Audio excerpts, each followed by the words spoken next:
Good morning, dear student. Today we will read a new story, Children at Work. This story belongs to our second book, It So Happened. So let us start it. This story belongs to a boy whose name is Valu. He is only 11 years of age and he runs away from his home and he reached to Chennai station. Then what happened after it? We will find it out after reading the story. So let us start it. Before you read, there are many reasons why children have to work. There are so many reasons why the children have to work or to support their family, and others who run away from unhappy homes.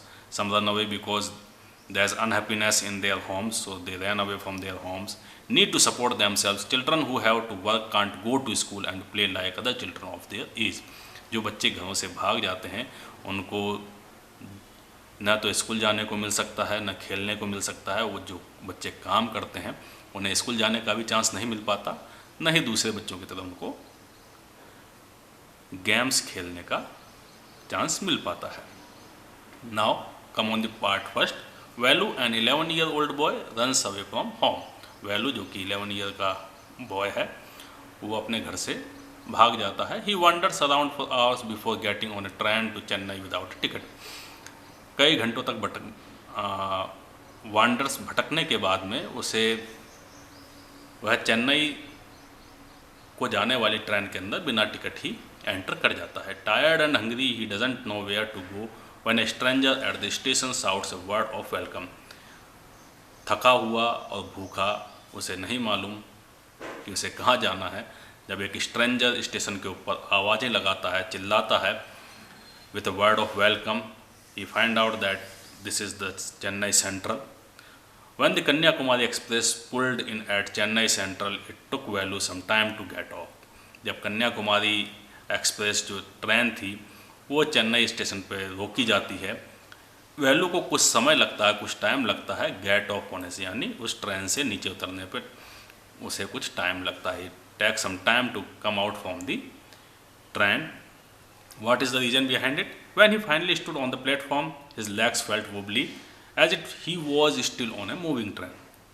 जब वो finally platform पर उतर जाता है उस समय भी उसकी लेग्स जो हैं कुछ वोबली फेल्ट करती हैं।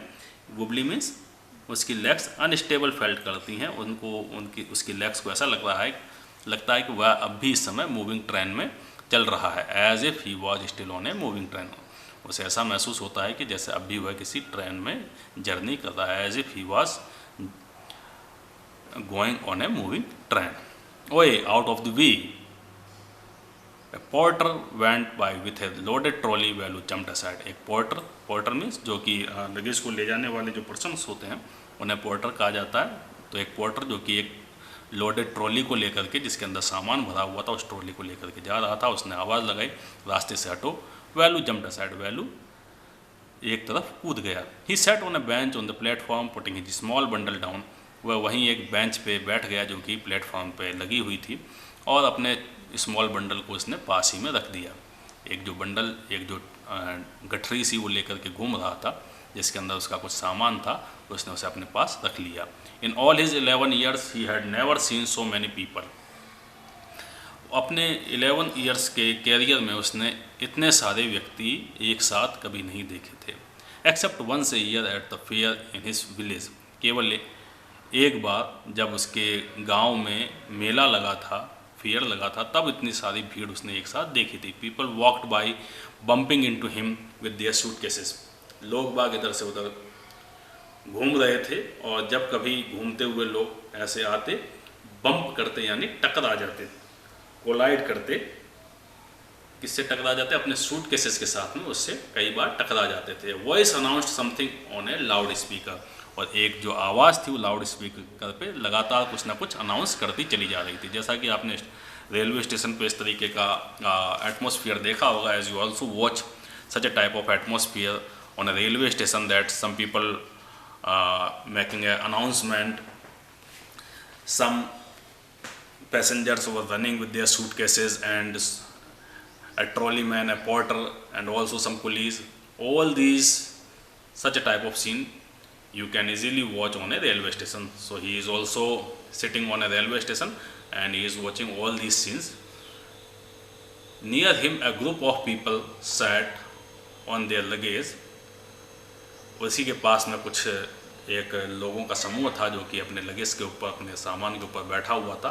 Looking at a TV hanging from the roof, और जो कि लगातार एक टीवी को देख रहे थे जो कि छत से लटकी हुई थी.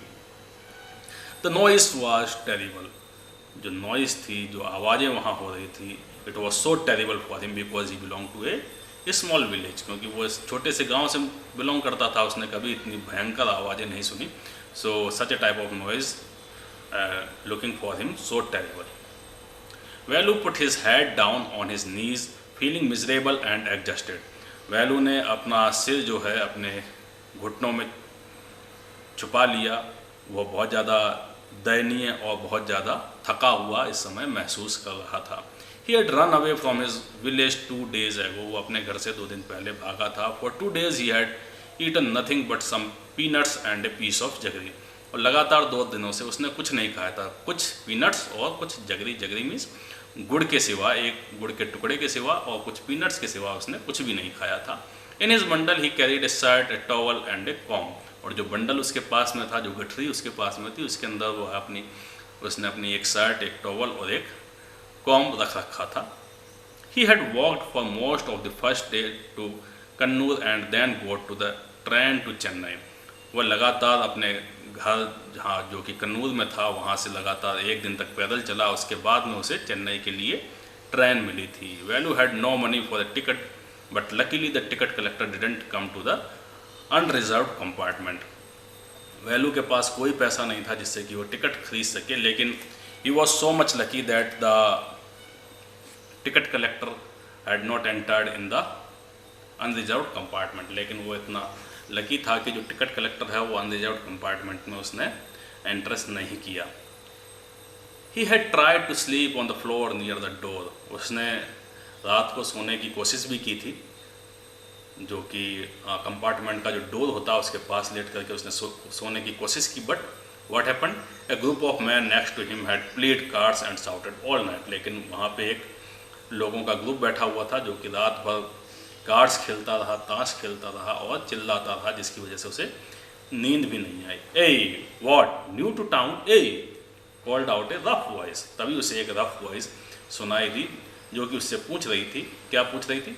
व्हाट न्यू टू टाउन, क्या आप इस कस्बे में नए हैं? Velu opened his eyes. Velu ने अपनी आंखें खोली. There was a lot of people standing around but nobody was looking at him. वहाँ पे कई सारे लोग थे जो उसके चारों तरफ खड़े थे, लेकिन कोई उसकी तरफ देख नहीं रहा था. हियर, ए आवाज़ दोबारा से आई. उसने कहा इधर देखो. He turned around. Behind him was a girl around his own age wearing a long banian that came down to her knees. उसने घूम करके देखा. उसके पीछे एक there was a girl and she was also belong to his own age and she is wearing a long banian that came down to her knees. उसने एक बनियान पहन रखी थी जो कि उसके नीज तक आ रही थी, जो कि उसके घुटनों तक आ रही थी.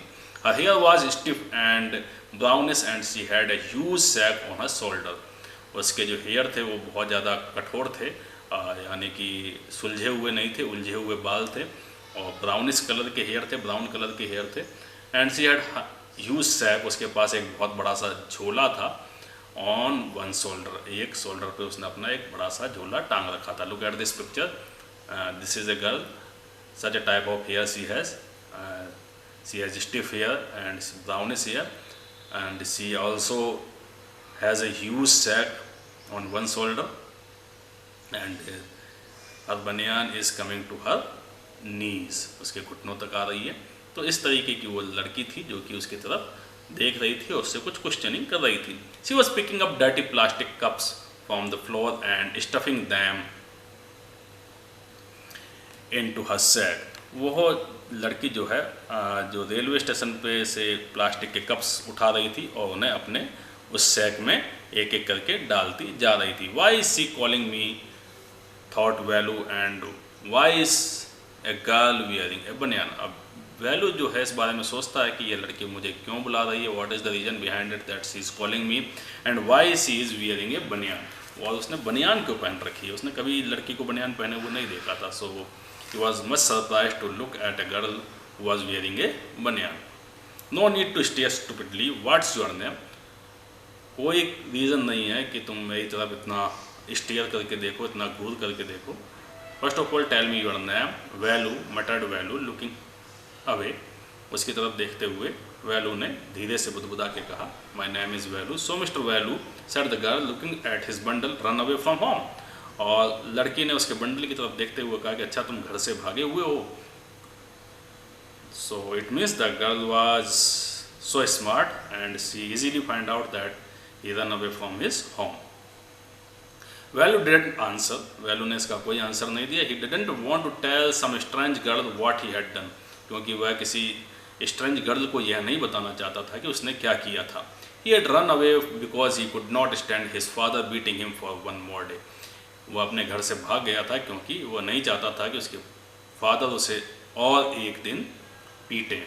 His father would snatch away all the money Value and his sister earned and spend it on drink. उसके फादर उनसे सारा का सारा पैसा स्नैच कर लेते थे. स्नैच मीन्स छीन लेते थे, और किस पे खर्च कर देते थे? ऑन ड्रिंक, यानी कि अल्कोहल पिया करते थे, उसको लेकर के ड्रिंक किया करते थे, और सारा पैसा जो कि उसकी सिस्टर और वैल्यू कमाता था वो सारा उनसे छीन लिया करते थे और उनको पीटा करते थे. Don't think I don't know, यह मत सोचो कि मैं नहीं जानती हूँ. This place is full of children like you. लड़की ने कहा कि ये जो स्थान है तुम्हारे जैसे बच्चों से भरा पड़ा है.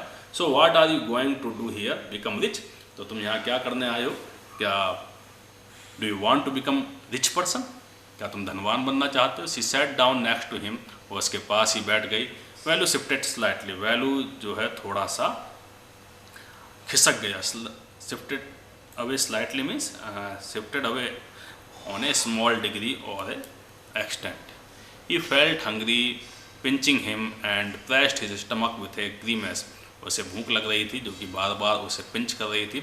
उसने अपने हाथों से अपने पेट को दबा रखा था वैल्यू ने, और ग्रीमेस यानी वो बार बार मुंह बना रहा था. उसके फेशियल एक्सप्रेशन को देख करके ऐसा लग रहा था कि he felt so much hungry after the girl. लड़की उसके हाव भाव को देख करके तुरंत ही समझ जाती है, उसके फेशियल एक्सप्रेशंस को देख करके. The girl easily find out that value felt hungry. You want get food by sitting here glumly. और उससे क्या कहती है वैल्यू से कि यहाँ तुमको इस तरीके से उदास, ग्लमली मीन्स उदास बैठ करके, ग्लूमी वे में बैठ करके और मेकिंग फेसेस यानी चेहरा बना करके तुमको यहाँ खाना नहीं मिलने वाला. तुम यहाँ ऐसे ही भूखे बैठे रहोगे. If you want some food then come with me. अगर तुमको भोजन चाहिए तो मेरे साथ चलो. I can find some if you want. मैं तुम्हारे लिए कुछ ढूंढ सकती हूँ, यानी भोजन ढूंढ सकती हूँ अगर तुम चाहो तो. She picked up her sack and started to walk away. उसने अपना सैक उठाया, अपना बोरा उठाया और चलना शुरू कर दिया. Velu stayed on the bench. Velu पीछे ही बेंच पे छूट गया. What should he do? उसे क्या करना चाहिए? Should he follow this girl? क्या उसे उस लड़की का पीछा करना चाहिए? Where was she going to take him? वह उसे कहाँ लेकर के जाएगी? And she was disappearing in to the crowd. और अचानक से वो भीड़ में गायब हो गए. So he had to make up his mind quickly. और इसलिए उसे अपना जो दिमाग है जल्दी से उसके पीछे जाने या ना जाने डिसीजन लेने के लिए उसे अपना माइंड तैयार फटाफट से करना होगा. ऑल राइट ही डिसाइडेड. उसने कहा ठीक है. उसने निश्चय कर लिया वैल्यू ने कि वह उस लड़की के पीछे जाएगा. Anyway I have no idea where to go. क्योंकि मेरे पास कोई आइडिया भी नहीं मुझे कहाँ जाना चाहिए. So I will go behind this girl. He jumped up and ran after her. वह अपनी जगह से उठा और उस लड़की के पीछे दौड़ दिया. She wasn't even looking back to see where he was. लड़की ने पीछे मुड़ के ये भी नहीं देखा कि वो उसके पीछे आ भी रहा है या नहीं आ रहा है, वह कहाँ था, वैल्यू कहाँ पे था, कहाँ नहीं था. लड़की ने पीछे मुड़ करके नहीं देखा. So here and the first part of this story. For second part, watch my YouTube video again.